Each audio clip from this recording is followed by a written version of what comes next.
Hi and welcome in this newest tutorial for stormy waters coasters, and I'm gonna work with Apex Resin one coat resin, which is curing within 2 hours, which is absolutely amazing, especially if you want to have the space ready for another project. And the working time is only 20 minutes, so you need to be aware of that and you need to act very fast. And I'm gonna work with two golden pigments. It's teal and turquoise. I'm gonna list the exact colors in the description, and those pigments are with me for a long time. I'm working with them for many abstract projects, and that's why the packages are so dirty, but it doesn't matter.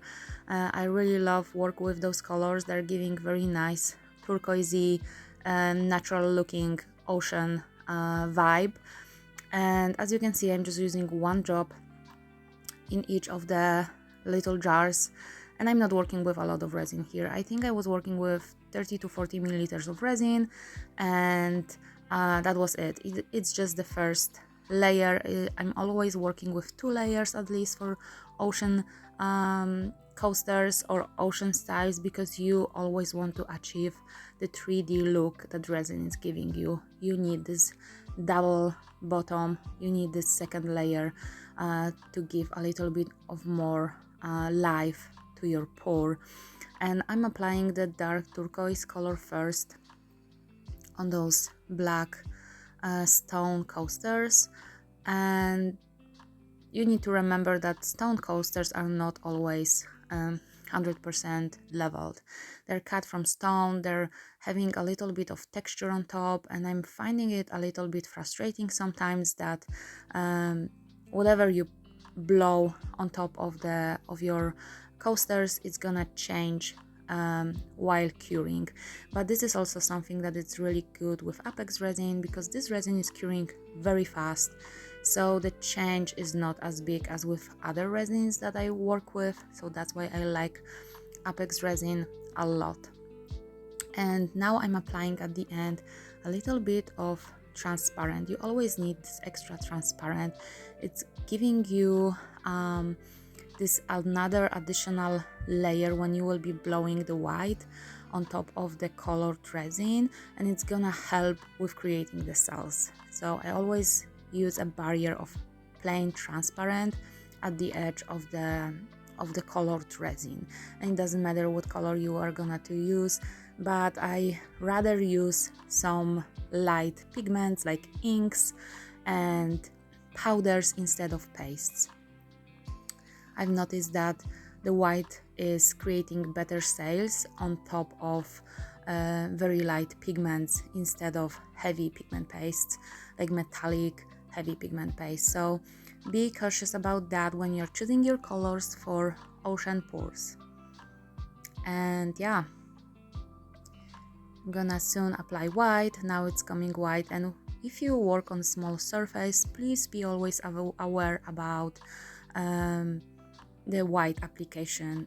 If I would pour from the cup, probably I would apply too much white, and I always like to apply a little bit less because I don't want the white to overtake the entire composition. Remember that we are gonna blow the white on top of the rest of the resin, so I rather use the stick to apply the white resin at the edge, and it's exactly at the edge, just like merging together with the transparent, but it's staying, it's always touching the stone, because you want part of the white to stay when you will be blowing. If you pour it on top, exactly on top of the transparent, it's a high chance that you're gonna blow all of the white and nothing is gonna stay. So for the realistic result, that's the better application. I'm using this specific tip. I think it's very popular, the specific edge and extension for the heat gun to actually use to blow the waves.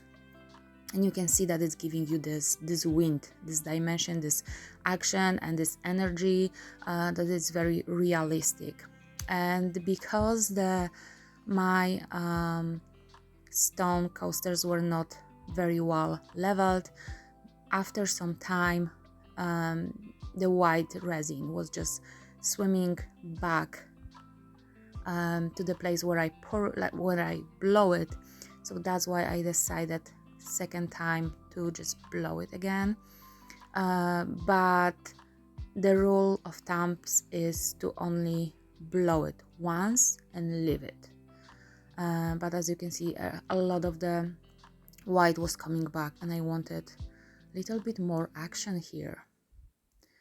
And of course, the more you are blowing, the more stormy it looks. So if you want to have a very relaxing ocean look instead, choose less,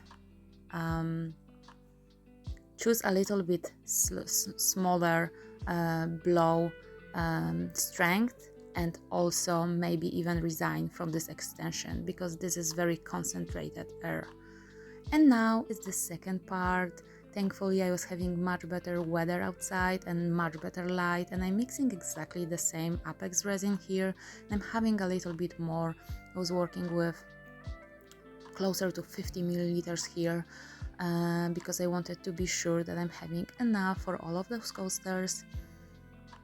And I'm mixing just the turquoise, the dark turquoise from Golden, one drop as you can see, and I was skipping on the other color because I only wanted it to be underneath on the bottom. And now I'm working with the white pigment from Apex that is designed to work for the ocean. And yeah, it's just application again, the same exact process, but you need to be always cautious about not going directly up till the edge. But as I mentioned, this resin is it's very thick, it's very high viscosity, it's very easy to work with, it stays where you put it down on the coaster, so it's amazing. It's not flowing back in the places that it shouldn't be flowing. So this is amazing when you are working with ocean pours or geode pours. I'm gonna work with this resin much more. I really recommend it, and I'm really happy about the curing time also, and that it's just staying in the way where I want it to be, and also that is, you know, after 2 hours it's cured and I can start working on other projects. So it's really amazing resin. And you can always work with baby wipe. Remember, if you drop the resin in any place of the coaster that you don't want it to be, or on the stone or whatever, you just go with baby wipes and you wipe it very nicely, and that's it. No need to panic and no need to be stressed that you are gonna put the resin in a place that it shouldn't be there, you know, and what now. And again, I'm adding transparent at the end of the turquoise. I'm actually grabbing some drip offs from the foil. The foil was freshly changed and very clean, so I am sometimes just putting back resin from the foil. And now applying the white, and as you can see, on some places it's very close to the edge, and if the resin is not having super high viscosity, it's a high chance that it's gonna go down and it's gonna pour down onto the stone area. But this one coat Apex resin, it's not behaving like that at all. You can really relax and trust that it's gonna stay in the places where you just pour it. And yeah, I was missing a little bit here of some transparent, that's why I'm adding. And now I change the perspective for you guys for a better view, and I'm blowing with the heat gun the waves. Unfortunately, the last one was not staying within the range of my camera, but I think you can see I'm moving my hand not only on the right side but also up and down. I like this movement a little bit better. And this is the Stormy Waters coasters, guys, that you were asking about. And the last thing is just to torch it and to wait. And remember, you need to usually wait a couple of minutes before you see the results. And yeah, if you want to see more creations, more functional art, side tables, kitchen jars, and also geode creation. Stay tuned and subscribe. I'm having so many ideas and so many new tutorials to come.